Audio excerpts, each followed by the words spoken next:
আয় হাই পোলাপান, কি খবর? আসত নি বালা? এটা আমাদের নতুন ব্লগ, আমাদের প্রথম ব্লগ। আমরা এখন প্রতিদিন ব্লগ করবাম।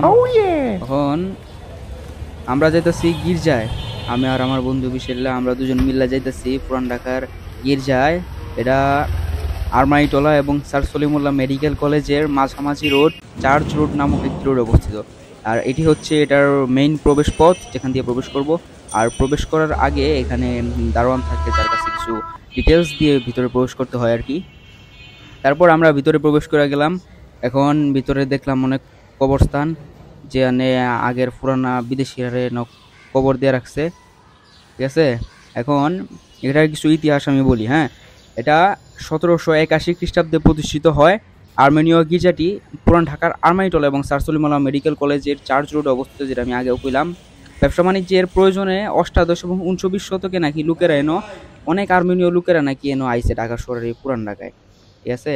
তারপর ওই হিসেবেই এই জায়গাটার নাম রাখা হয়েছে আর্মেনীয় গির্জা বা আর্মেনীয় চার্চ।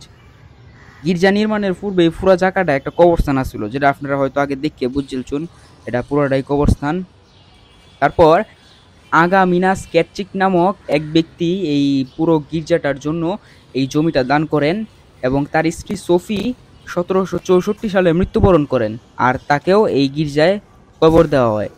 তারপর 1840 সালে লেফটেন্যান্ট কর্নেল ডেভিডসন 1840 সালে গির্জাটি পরিদর্শন করতে আসেন এবং এখানে বড়দিন উদযাপন করছেন।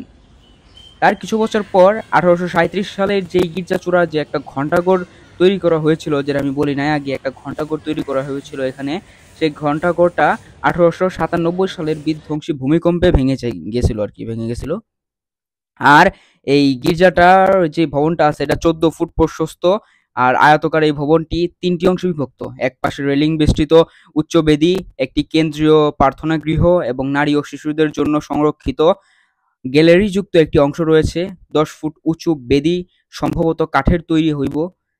বেদিটি দেয়াল থেকে 4 ফুট দূরবর্তী অর্ধবৃত্তাকার গম্বুজ বিশিষ্ট ছাদের নিচে অবস্থিত বা স্থাপিত, যেটাই কোন না আপনারা। তো আজকে আমাদের ব্লগ এ পর্যন্তই রইলো। আশা করি ব্লগটা ভালো হইছে, না হইতে পারে আমি জানি না, তাও সাবস্ক্রাইব করে দিবেন।